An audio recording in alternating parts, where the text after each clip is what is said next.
G'day legends, I hope that you're having a fantastic day and so far that you have had a fantastic week. And today is Friday the 21st of February. Now today I get to share with you something that I have been really looking forward to find a realistic observer of war who is aware of their bias and influences that in. It is incredibly rare. It takes courage and boldness to sometimes walk against both sides of the aisle. Now, there will be daily updates at the end of the video. That's why I have given you the date in the start. That will go over politics, negotiations, and of course, the maps. But I want this video to be more than just relevant for 24 hours. So this will mainly be, I guess, a blind podcast with Mr. Tatarigami UA. And your first question may be, well, why isn't this a traditional spoken podcast? Tatarigami, for obvious reasons, needs to be very careful of his identity. So him and we have communicated through encrypted means, as this is the safest and most secure way for us both to conduct this. Now, it may sound like a bit of a solo podcast just due to being my voice, but I hope that you really enjoy it. So, legends, let's start with this. From this gentleman here, Tatarigami UA, who you will be aware if you've watched my channel for a while, I have said is one of the best sources for information on this war. Of course, is a former Ukrainian officer, but often gives things from a very realistic perspective. If you want to support him, these are the links here, and this is his X account. Now, the way we conducted this was I sent over a number of questions, and I thank him very much for giving me incredibly in-depth answers. It was absolutely fantastic. So, let's begin. Question number 1. I would like to know your view on the Ukrainian command's decision to remain and reinforce the Kursk sector. As you and I are aware, we have always raised questions about Kursk, and for a protracted attritional war doctrine that it doesn't really fit. And it seems to us there's actually been then a negative impact on other areas of the front line, although many vehemently support this ongoing operation. Now, he said, I've been sceptical about the Kursk operation from the outset, mainly because Ukraine committed tens of thousands of soldiers there in August and September, effectively stripping the Donbass of much-needed reserves to counter Russian advances. My concerns over the Donbass proved correct. Ukraine struggled to muster any significant reserves to stop Russia's rapid push towards Pokrovsk. If you analyse the graph of Russian territorial gains since August, when the Kursk operation began, you'll see a clear acceleration in their advances. Of course, territorial losses alone aren't the biggest concern. Captured land isn't always the biggest metric of success, but the speed at which Russian forces have moved in areas that should have taken months to seize at high casualty rates is telling. Another useful metric is confirmed equipment losses. One of the best independent trackers, this gentleman on Twitter, provides detailed calculations on battlefield losses. As of his latest update on the 27th of January 2025, Ukrainian vehicle losses stood at 607, compared to Russia's 451. Given Ukraine's existing manpower shortages and uncertainty surrounding future equipment deliveries, it is difficult to argue that the gains justify the losses. Ideally, Ukraine should have conducted a short-term raid, lasting a few weeks, capturing POWs, destroying military infrastructure, gathering intelligence, establishing minefields, and then withdrawing after securing a buffer zone between Sumy and Kursk oblasts. Now, this is exactly what we expected from the outset, and as we have spoken since then of maybe what it should have been. So we agree exactly with that. Well, I agree with that on my analysis. Ukraine not only diverted reserves from critical areas of the Donbass, but also extended the front line, further stretching already thin manpower. Yes, Russia has suffered heavy infantry casualties in Kursk, but those losses could have been inflicted in the Donbass, where Ukraine had stronger defensive positions, better logistics, friendlier local populations, established police and counterintelligence resources, and more choice in terms of selecting advantageous geography for defence. And if we look into attritional protracted warfare doctrine, we'll take this quote: "Fighting on disadvantageous terrain burns up units, losing experienced soldiers who are the key to victory." Further, take Chasiv Yar, for example. It could have been defended for way longer due to the canal, which complicates Russian logistics and troop movements. However, because Ukraine lacked manpower to reinforce and rotate units, Russian forces were able to establish a foothold on the other side of the canal and take over Chasiv Yar almost entirely. Contrast this with Kurdamivka, just south of Chasiv Yar, where Ukraine's 28th Brigade has held the canal for over a year. Despite having more troops and air support, Russian forces have been unable to secure a bridgehead there. So far, the Kursk operation has failed to achieve its primary objective, forcing Russia to withdraw forces from the Pokrovsk and Kudakov directions. This was a goal explicitly stated by Commander-in-Chief Syrsky, or at least it was one of the stated objectives, as Ukraine's official announced objectives have changed multiple times, whenever it became evident that the previous goals were not being met. According to one of Front Intelligence Insight sources, who has proven reliable in tracking data, Russia actually saw an increase in military recruitment applications following Ukraine's Kursk incursion. Now, we did not have the data to back that up here, but we did express this as a concern. Additionally, we know that North Korean troops were deployed to support Russian forces in the region, though they technically never crossed into Ukrainian territory. This gave Western officials an excuse to downplay North Korea's involvement, avoiding any need for a serious response. Although there was a response to that, of course, with the signing off of longer range strikes, and as well, informationally, that did go everywhere as a third party involved. But as Mr. Tatarigami UA says, they were able to downplay it because they never crossed over. And we also raised, if Russia and North Korea, if they were operating there and managed to get to the border, would the North Koreans cross into Sumy, would the North Koreans actually take the risk and cross into Sumy Oblast? He continues. That's not to say Kursk was entirely without achievements. Russian command in the region has been disastrous, clearly under significant political pressure, leading them to arbitrary deadlines, rush when they should hold, push forward when they should pause, and stubbornly defend positions they should retreat, all of which have resulted in high Russian casualties, particularly among the 155th Naval Infantry. I'm not sure whether Russia would do the same mistake in less urgent frontline areas of the Donbass. Side note, we see many of these same mistakes being made in the Donbass by then the Ukrainian command. If not for Ukraine's own missteps, the disorganisation of the Russian side could have been significantly improved the overall operational picture. However, Ukraine has undermined its advantage by launching costly and poorly planned offensives, deploying large motorised units to capture a few tree lines and villages with minimal tactical or operational value, and in some cases, even worsening their position due to unfavourable geography. These attacks have tilted the casualty ratio from favourable to unfavourable. While this doesn't necessarily mean Ukraine is losing more troops, it does mean the attrition rate is unsustainable. Given Russia's larger human reserves and superior mobilisation capacity, anything short of a 1-to-4 casualty ratio favours Russia. And if you look at the footage coming out of Sumy and Kursk at the moment of the vehicles destroyed, even just today, it's heavily in Russia's favour. The most tangible success for Ukraine is the fact that it holds Russian territory. As we move closer to negotiations, and some might argue they are already underway, this gives a potential bargaining chip. Ukraine does not have to return Kursk without receiving something substantial in exchange. Would Russia agree to freeze the front line while its own territory remains under foreign control? For Russia, national pride, this is humiliating.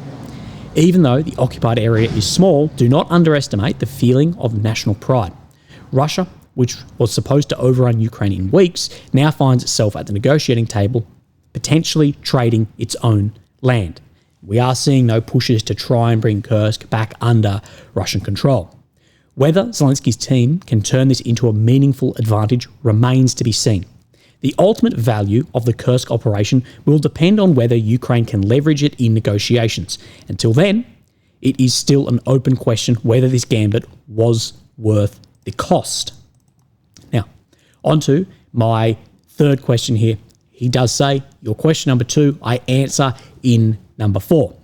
Question number 3. There seems to be a war between which will collapse first, Russia's economy or the Ukrainian military. Both sides are convinced the other will break first. Can you give your insight on this? When it comes to assessing Russia's economic situation, we actually have a lot of data. Interest rates, the state of wealth fund, expenses, budget deficit and debt, trade balance, unemployment, production rates, oil prices, and social and military recruitment payouts. All this can be turned into data and calculated to give a snapshot of Russia's current situation. But the biggest challenge is converting that data into something useful, something that could help predict the moment when Russia might face a strategic or battlefield loss. No existing model can accurately predict that because power dynamics vary in every country, and even within the same country over a short historical period. Just look at Gorbachev, Yeltsin, and Putin. 3 consecutive leaders with completely different internal power structures. In such a situation, determining point X, where the front line will collapse, society will revolt, or there will be an internal coup purely based on economic data, is extremely difficult and unreliable. If we're talking about a coup that could remove Putin due to the economic situation, we need to look at Russia's power dynamics. If we simplify the structure of power, it comes down to a balance between multiple power circles, which journalists often call the towers of the Kremlin. Ultimately, Putin serves as the guarantor of this balance and a mediator, the role that over time has given him immense power over his subordinates.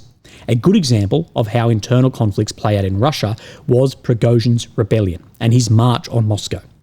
If you remember, it wasn't an attempt to remove Putin or bring him to justice. It was an attempt to deal with another power centre in Russia, the military elites, with Shoigu and Gerasimov at the top. At the end of the day, Putin retained power, the balance was preserved, and the mutineer was punished. Now, keep this in mind. Let's talk about Russian elites and the possibility of a coup. Most of the oligarchs who survived under Putin became ultra-wealthy during his rule, a part of the system that guarantees their continued status. Many of them are currently getting state contracts to supply the Russian military. Some are doing better than others, but overall, they are interested in preserving the status quo. In this case, a coup is extremely risky endeavour, which raises a simple question. Will my next action improve my current position? This is what these oligarchs are asking. Would a coup make the situation better? Would it make their assets more secure? Would it increase the stability and value of their holdings? Would it guarantee that other oligarchs and the Siloviki, the law enforcement and military elites, wouldn't take advantage of the situation to imprison them and seize their wealth? Who, if not Putin, can maintain balance while holding the consensus of authority and trust of the elites? You might answer yes to some of these questions and no to others, but ultimately, the number of uncertainties and therefore the unknown risks outweighs any potential benefits of overthrowing Putin. Of course, speaking from the perspective of if you are one of these oligarchs and an internal coup and a change in the balance of power. Moreover, the new White House administration has hinted multiple times that it might lift sanctions. Of course, this has been updated in only the past few days, that it is looking to make, of course, big changes around sanctions and even further trade with Russia too. So why not just wait a year or two and return to business as usual? Of course, benefiting on the massive uptick in contracts, especially militarily, that have occurred and then will continue occurring to then rebuild the Russian forces. That's why I don't think a coup is something we should count on. It doesn't mean it won't happen, but I wouldn't hold my breath. That said, It doesn't mean Russia can continue indefinitely. Some leaked Russian internal assessments in 2024, which I've had the chance to read partially, paint a grim picture. The state apparatus isn't just concerned about Ukraine or some village in Donbass. They are looking at a much bigger, long-term geostrategic projections. Russian analysts have been providing their leadership with reports on economics, demographics, and the country's ability to remain a relevant global power. So you may call this grand strategy. I have an interview tomorrow with someone who is a doctor. His PhD was in grand strategy. Russia's future isn't solely tied to Ukraine.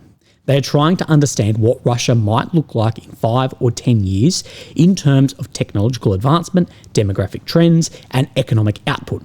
There is serious concern over the widening economic, demographic, and technological gap with the US and China.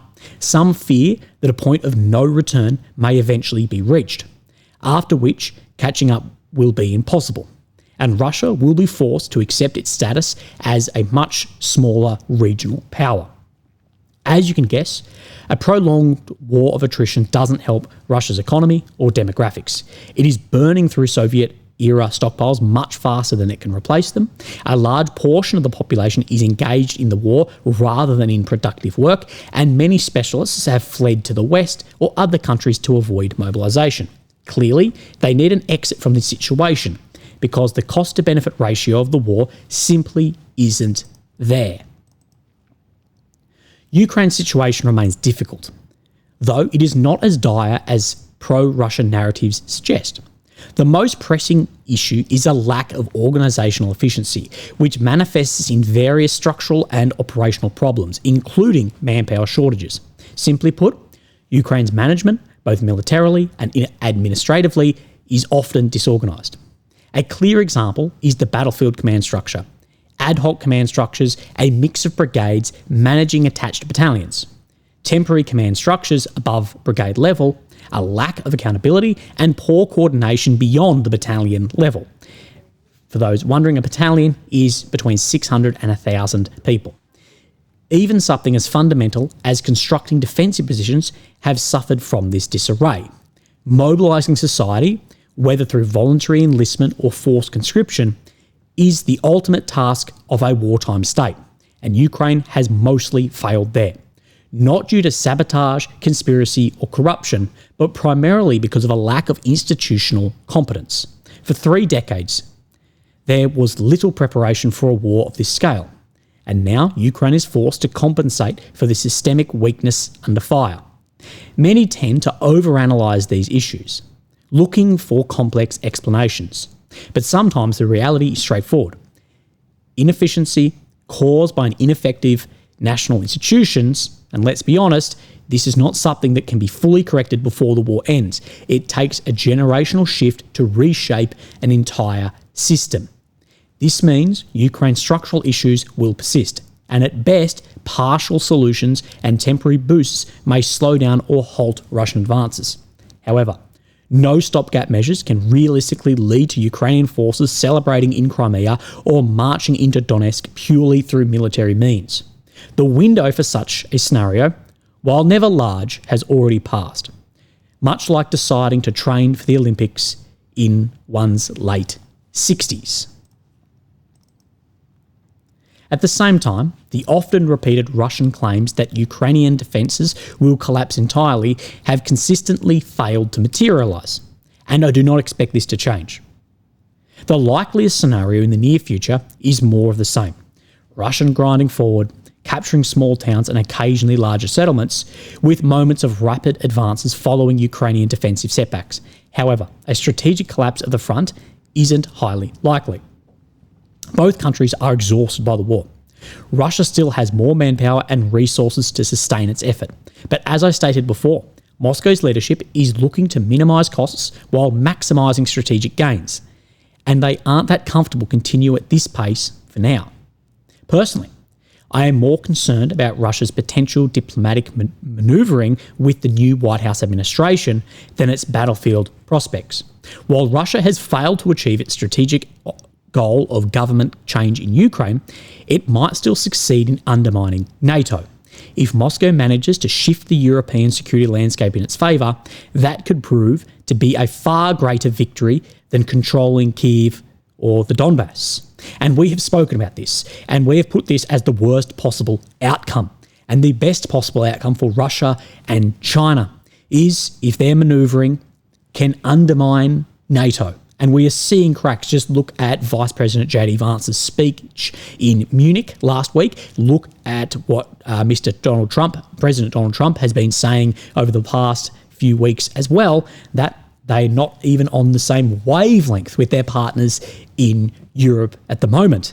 And again, this is true. It would be a far greater victory than controlling Kyiv or Donbass if these are then undermined, and potentially even countries in this, maybe Slovakia, Hungary, or if there is a change in power in Romania, falling into Russia's orbit. This right here, this is incredibly important. And one thing I'll say about diplomatic manoeuvring is, say you have Foreign Minister Lavrov. He has been in that position now for years and years and decades. Do you think that he could outmaneuver someone who has been in that position now for 32 days as of today? Let's continue. Now we get on to question 2 and 4. So, number 2 was, what do you believe the public's reaction will be if Ukraine does negotiate and a large portion of land remains under Russian control, including more radical groups? What will occur here? And then question number 4, of course, he answers both in this. How have you seen the information war affecting the war?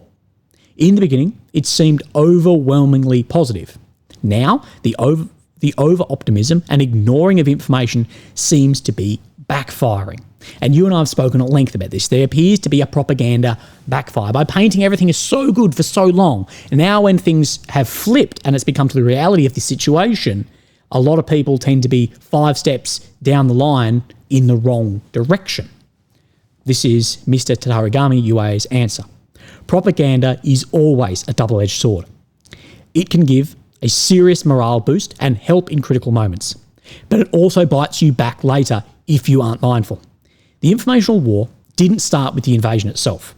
Russian propaganda had been shaping the image of its military for years, particularly after successes in Crimea and Syria. It also helped to deceive Ukraine's leadership into believing an invasion wasn't coming. Even with intelligence warnings from the West, Ukrainian leadership didn't take decisive action until the last moment. But even then, most of the preparations were focused on eastern Ukraine, not on Kyiv, Chernihiv, Sumy, or Crimea. At the start of the war, many expected it to look like the 2003 Iraq invasion. Overwhelming firepower and rapid Iraqi army collapse, rather than what actually happened.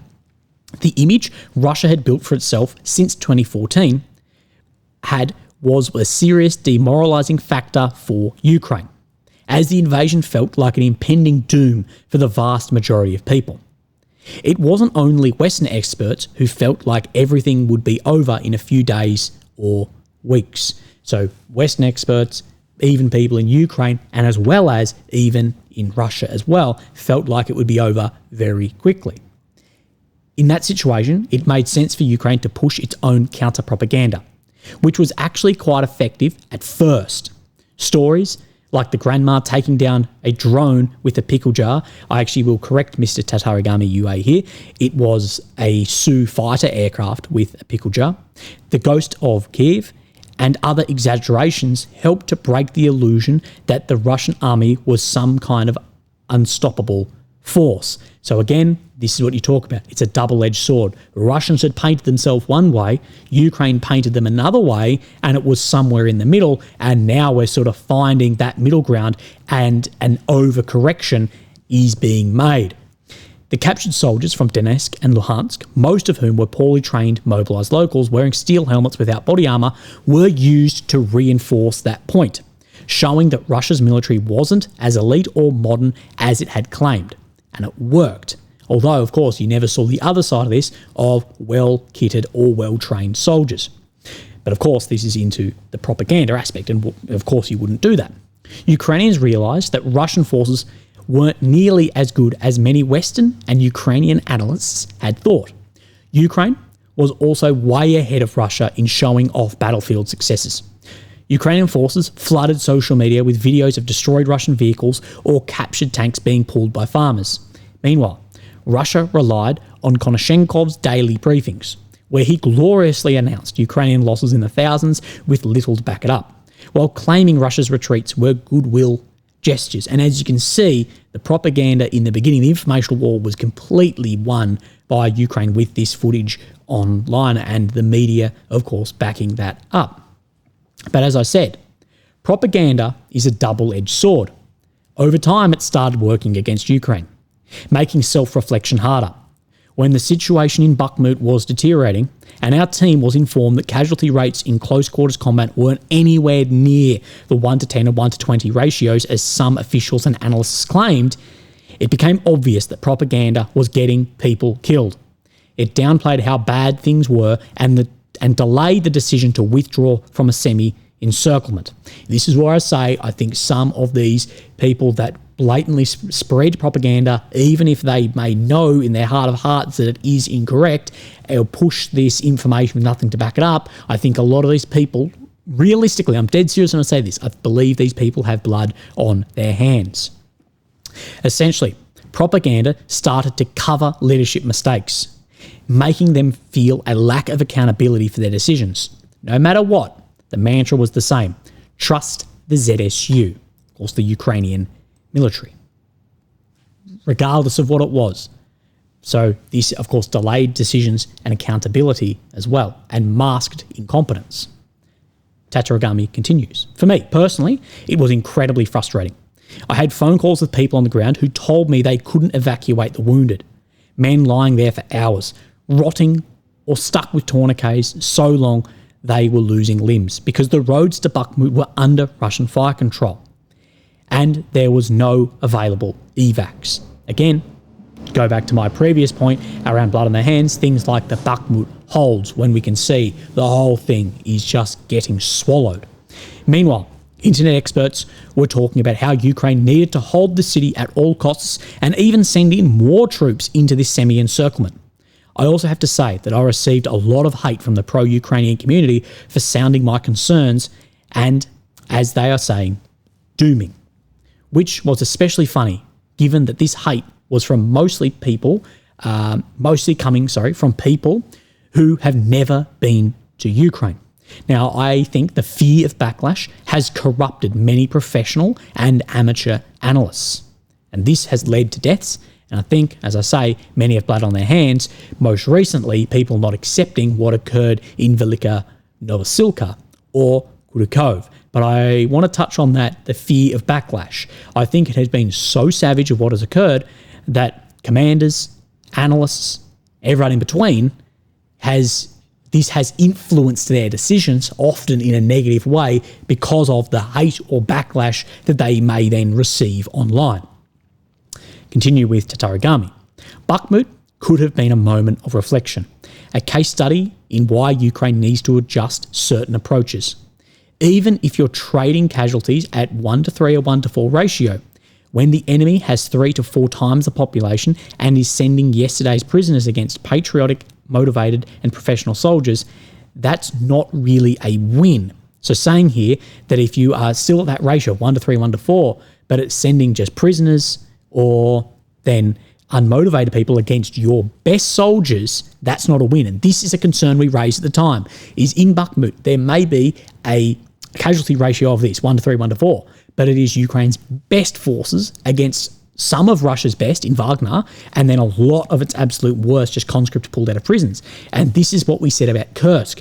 Kursk, at least in the beginning, was absolutely Ukraine's best men and equipment against mobilised. And even if it is a 1 to 5 ratio or whatever in there, although I highly doubt that with the ISR that we saw, I'll go with Tatarigami. He said that's not really a win. Some self-reflection was badly needed. Nobody heard my concerns about future manpower problems at that time. And, of course, this is what we should have seen. We should have seen that raised. And in 2023, Zaluzny, he was ousted from his position for raising concerns about manpower, or at least in the way of we need to mobilise 500,000. And now we see the situation currently with, if he was listened to, would have looked significantly different at the table now, and maybe Ukraine would have been in a better position going into negotiation. But that discussion was buried under the successes of Ukraine's 2022 campaigns in Kharkiv and Kherson, along with the excitement leading up to summer 2023. So, of course, Bakhmut was in the beginning of 23, and, of course, that then got really pushed back because of the excitement leading into that time and the beach party in Kyiv being planned, just for an example of that.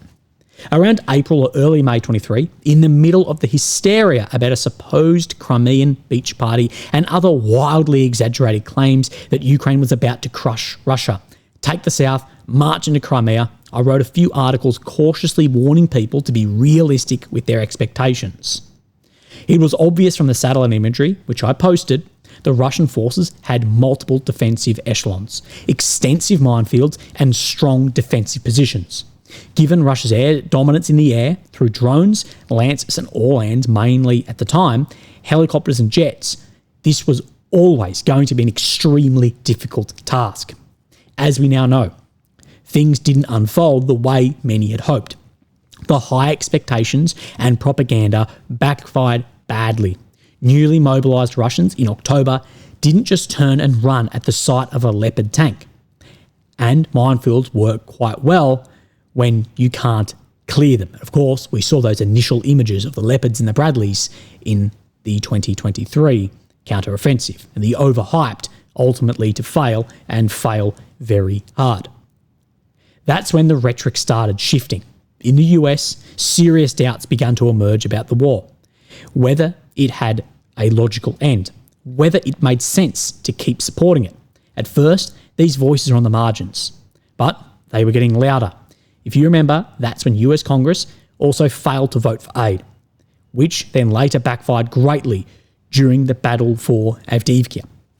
And a side note on this, many did suggest at the end of 2022, and then many and more suggested at the end of 2023, that this was the high waterline for Ukraine, that when the 23 offensive failed, with the best trained, most highly motivated, with the most high morale and the most amount of Western vehicles coming into the battlefield, when that didn't work, that's when there should have been a look at, right, is things going to be better or worse on this trajectory into the future? Because morale, all this is going to have lasting effect from this, should have then there's been a seek for peace at that point in time.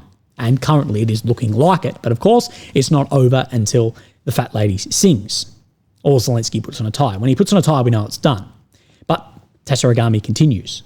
Instead of self-reflection or an honest assessment of what went wrong, Ukraine's leadership largely blamed the West. And this is a common theme continuing now till this day and will continue following the war. But this anti-Western rhetoric, I think, can be very dangerous as well. And Trump and Vance, they are sure as hell not buying that. Continue. To be clear, the West didn't do enough. It was too slow, provided too little, and only sent attackers after the counter-offensive had already failed, allowing Ukraine to strike helicopters in Berdyansk, but too late to change the outcome on the ground. But at the same time, Ukraine had its own deep-rooted issues that no one wanted to talk about. Poor organisation and coordination, bad leadership, disregard for personnel, weak planning, incorrect assessments of Russian forces, insufficient training, poor operational security, and more. Anyone trying to raise these problems was quickly labelled as a Russian agent, an FSB psychological operation, or some other label to discredit them. That links back in with my point before about the hate online. If you have anything from the official narrative, even if by bringing light to that may then fight the infection, you are labelled as this. Therefore, nothing ever gets fixed. Competence, accountability, and then, of course, that flows through to success or failures on the ground. Once again, instead of self-reflection, the narrative shifted to declaring Ukraine's counter-offensive a victory because the Black Sea Fleet had been crippled. To this day, I fail to see how naval operations and land operations are even connected. Ukraine's strikes on the fleet could have happened at any time, independently of what was happening on the ground. Again and again, instead of addressing internal issues, Ukraine and its pro-Ukrainian community not only suppressed criticism, but allowed the situation within the Ukrainian army to deteriorate further. By the end of 2024, this approach led to a full-blown crisis suddenly. Ukraine was facing severe manpower shortages, mobilisation struggles, and skyrocketing absent without leave numbers. The case of the 155th Brigade even became an international scandal. Of course, that with 1,700 people deserting or going AWOL. And this is what I say, is you can only hold a narrative for so long before it overcorrects then the other way. Final slide. It also became clear that these problems weren't isolated incidents, but the result of deep, systematic failures that would require radical reforms and monumental efforts to fix. When people aren't gradually introduced to these issues, when they only understand the battlefield through propaganda narratives. And this is what I say, many understand the battlefield, but through the lens of propaganda, not what it actually looks like. They quickly swing from blind optimism to extreme pessimism, losing morale and faith entirely. And I think to some case, I am a victim of this. With my military training, we look for the most likely course of action, and we have a lot of focus on the MD COA, which is, of course, the most dangerous course of action, being the worst case scenario. Plus, I actually know that on the front line, I know a lot of people, and these are men, not just numbers. And when that red line moves one way or the other, there are tens, hundreds or thousands being killed. But we do see this overcorrection, the swing from blind optimism to extreme pessimism, or dooming, as people will say, we see a lot of. And I think we're going to see dramatically more of it, or people turn into the slide even more and just lean further and further and further into blind optimism, further exacerbating the problems which sunlight needs to fix. Now in 25, it's obviously too late to make changes that could win the war. But they are still absolutely necessary if Ukraine is to continue fighting until Russia reaches the point of exhaustion. And to be clear, this isn't about pushing Ukraine back to its 2014 or even 2022 borders. It's about ensuring that Russia fails to achieve its strategic objectives in Ukraine and just gives up. So the cost just becomes too much, not a collapse, but the oligarchs and Putin go, the cost is just too much, and right, we're ending it here. And we do see at least some of this willingness to work with Washington from Moscow. Now, I don't think Russia's reached this point. I think there's still a lot to go. But at this point, the cost analysis of working with Washington, they've gone, yep, this sort of evens out. Because if Russia wanted to continue with how the front line is, I don't see why then they couldn't. Yes, it's going to be more costly, but I don't think they're on the verge of economic or militarily collapsing. Which leads to a new question. If Russians and Ukrainians can't achieve their strategic goals, what should we expect next? In general, Ukraine wants peace, because Ukrainians never wanted the war to begin with. It was imposed on them. Although I would ask the question on Europe, because they seem to want the war to continue at all costs. But the real issue is not whether Ukrainians or Russians want peace, but what each side considers an acceptable peace. The fundamental problem is that their visions for a final settlement are radically different. I simply do not see a scenario where both sides can agree on terms that satisfy them, unless one of them collapses entirely. Any deal that falls short of total victory for one party will leave significant dissatisfaction on the other, resulting in a revanchist desire to change the outcome of the war in not so distant future. So, revanchist or revanchism is a person or political party who supports the recovery of land or status. And we see a lot of this, of course, with the rising of far right in many sectors as well. And not far right Elon, I mean far right go stepping down the street with flags and SS's on their helmets. This is why, if a truce does happen, it will not be true peace. It will be a temporary freezing of the front lines before the next round of war. And barring an unforeseen black swan event that completely shifts the strategic balance, I don't see anything fundamentally changing this reality.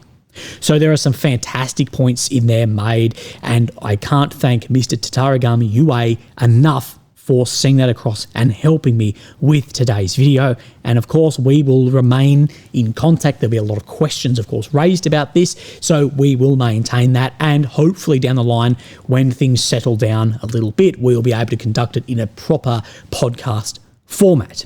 Right, let's have a look on the maps before we look at today's political updates. So, of course, we have Ukraine in the center of your screen, the capital of Kyiv, the red areas occupied since 2022, the purple since 2014, and we need to turn this on. And the red check, of course, Russian advances over the past 24, the blue check, Ukrainian advances over the past 24 hours. And of course, we're going to go over the Syriac maps to look at this too. Now, the first place I want to come down is in Kursk. Now, I do not believe that this is a new update, but the Dashny Kursk pocket, this has closed up all the way from back here, and this is closing up and closing up. And of course, what has now been raised, though, is a new pocket between Constantinople and Andriivka. So that will be very interesting to see what the fate in this area then becomes. Let's move our way down, and we have then, of course, Velyka Novosilka.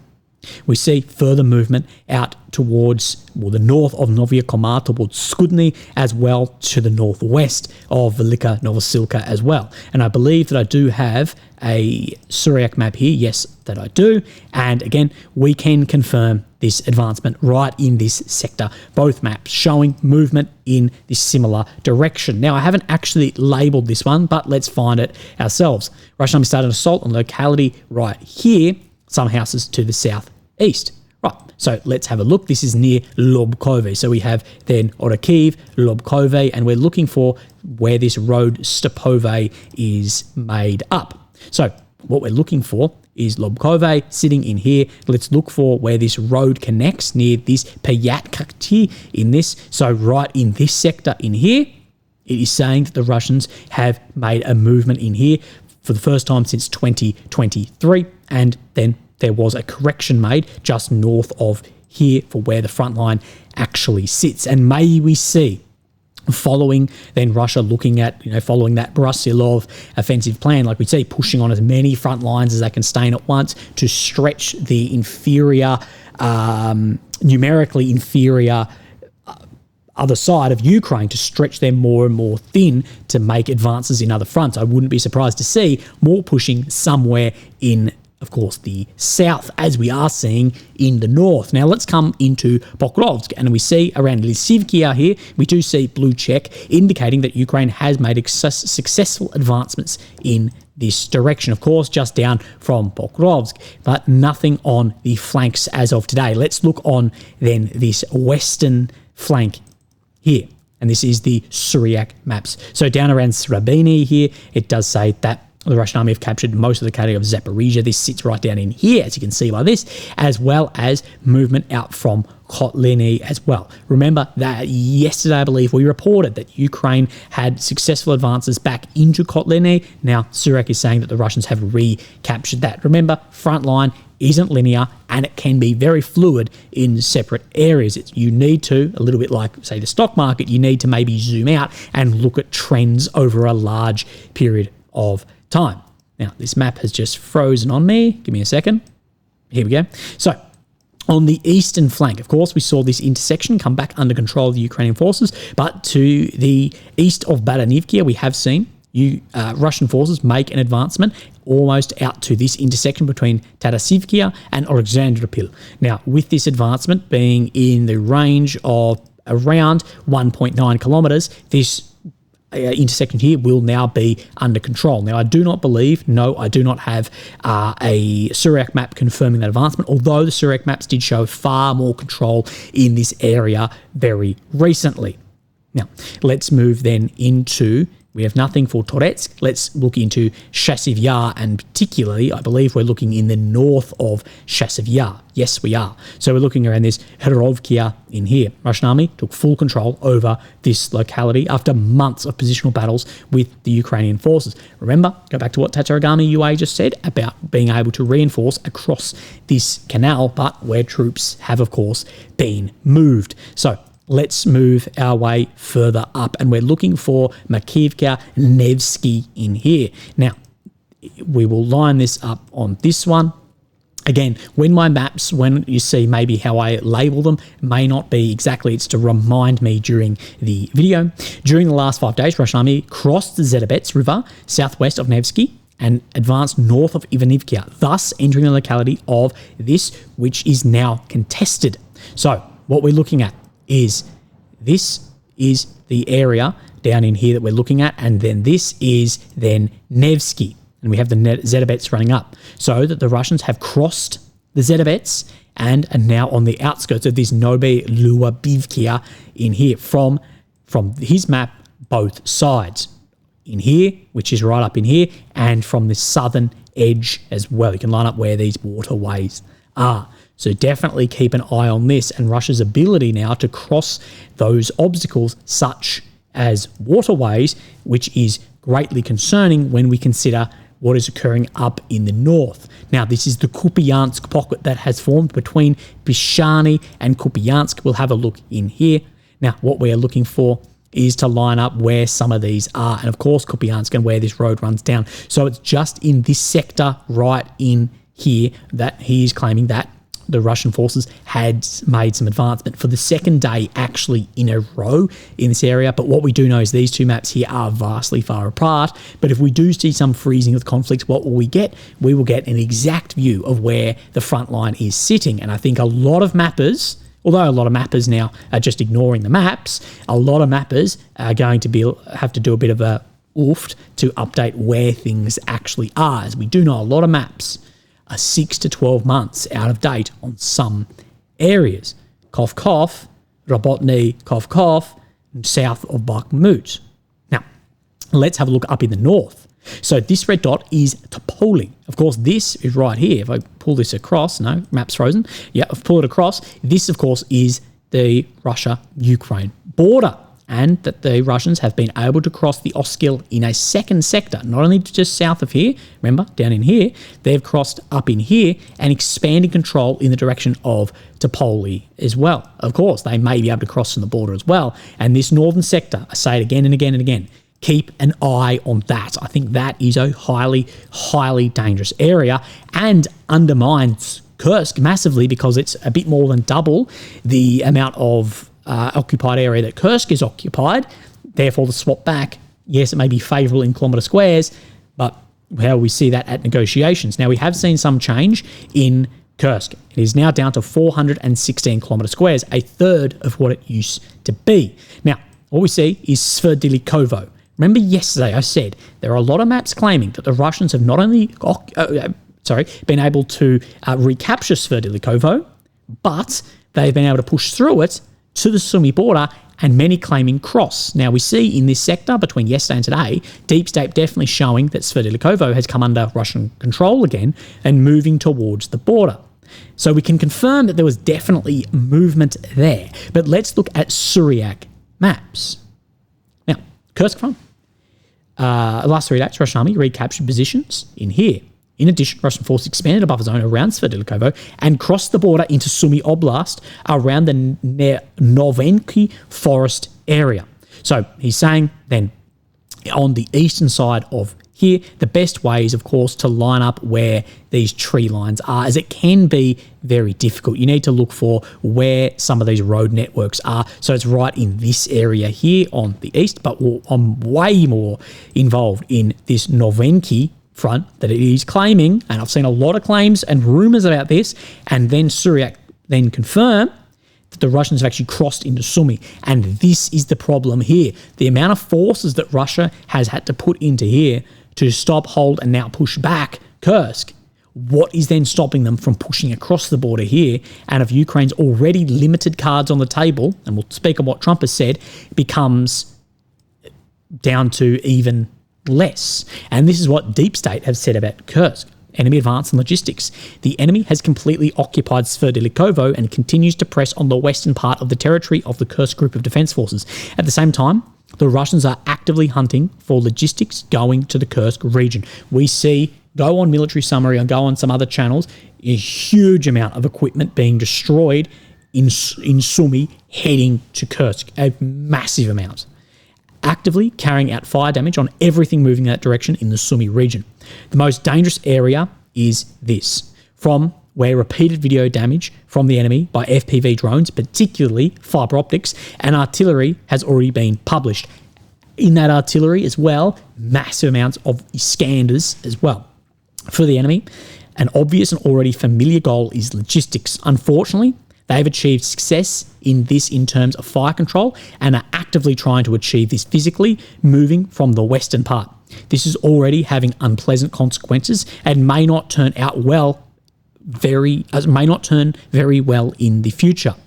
We hope that this will be paid attention to and the necessary measures will be taken to correct the situation, and it will be, preferably not by the methods that were recently reported in order to restore control over Sverdlikovo, because this senseless loss of people and equipment, and I tell you, Deep State Map, they may be getting another knock on the door, as we had reported that they had, or rumours that they had, for reporting on Mughladar and the situation that was true, that was occurring down in there.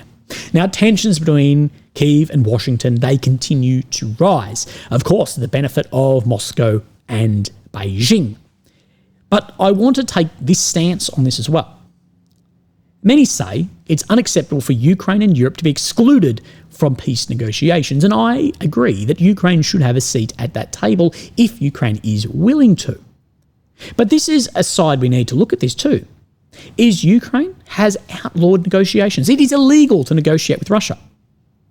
So, Ukraine, if they want to be at that table, as Zelensky says, they're excluded from it and this, that and the rest. Okay, if they want to be there, they have to lift this law first. If it is illegal under your laws of your country to negotiate there, America and Russia are not going to be interested in having you there, because you can then turn back and say that the talks were illegitimate, that whoever attended those talks, whether Zelensky or Sybiha, you can just say, well, that was illegitimate. Like I say, a policeman writing your name wrong on a ticket. You can go, well, it's not right. It's illegitimate. If Zelensky wants to be there, if he wants Ukraine to have a seat, which of course they should have a seat, and they should be willing to go to that, because, as I said, the worst case scenario is deals being made without you, which we know that Washington and Moscow are making deals without you at this point. You're going to have to lift the law, or else they're going to say, well, it is illegitimate. And I think that is a fair enough request. If you want a seat at the table, you're saying you're being excluded, but you have a law outlawing it. I think it's a reasonable request to say, well, you've got to lift that law before we invite you. And we speak about cards on the table, Kursk. This is what President Trump has said. I think the Russians want to see an end to the war. I really do. I think they have a cards a little bit, because they've taken a lot of territory. They have the cards.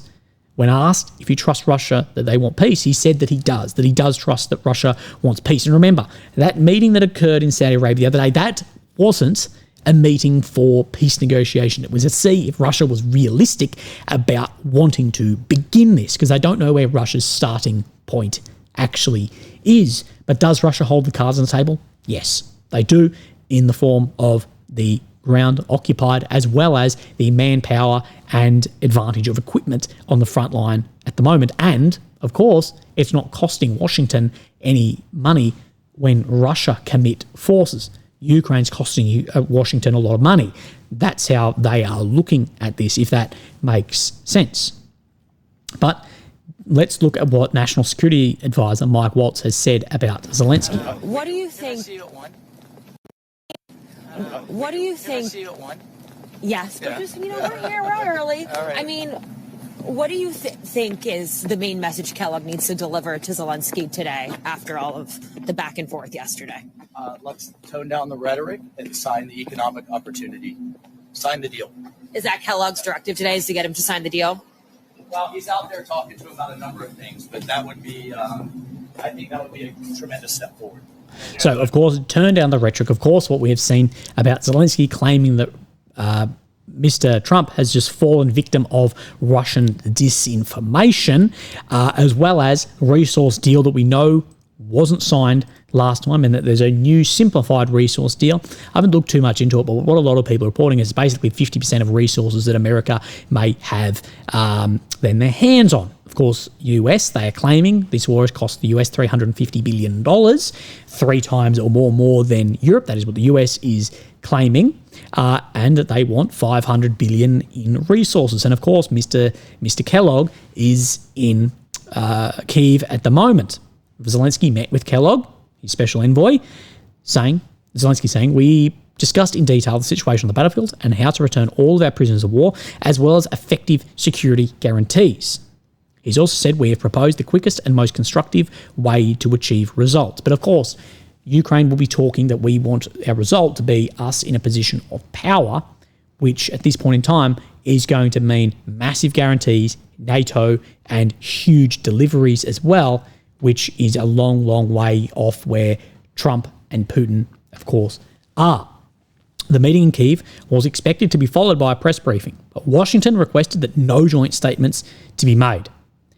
What I'll say is I really think Zelensky has pissed off Trump, JD Vance, and this will not be positive in the long run.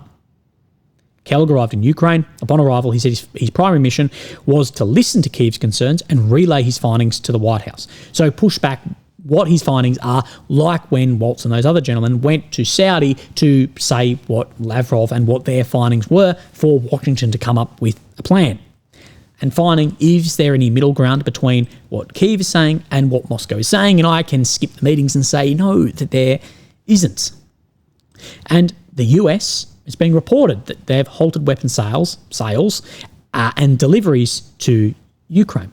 Lawmaker Roman Konstanenko, who works as a secretary for the Verkhovna Rada, so Ukraine's parliament, on national security, defense and intelligence, said some companies involved in weapon sales and deliveries to Ukraine are waiting for political decisions, but the exact reason for the suspension is unclear. We'll see if they're getting paid by Washington to send then the system to Ukraine. He said, according to my information, deliveries of the weapons that were going to be sold have stopped. Those companies that were supposed to transfer these weapons here are now waiting because there is no decision. And everyone is waiting to see if this will be a solution, at least for the money, to deliver weapons here. So we'll see if this can be resolved, as he says, maybe with extra payments. But of course, we know where that money is coming from. It's all then Washington EU money back into these companies. It's a very closed system since Ukraine's economy is default. That when people say Ukraine is buying this system, it is still off aid money from other areas. Now, I think actually more burning than this is there is some talk, rumours, that Elon Musk will be shutting down Starlink availability to Ukraine. Now, again, this is just rumours at this point in time, but we know Elon's position on this. And in my opinion, Starlink is one of, if not the greatest leverage that the US actually has over Ukraine. There is no European equivalent.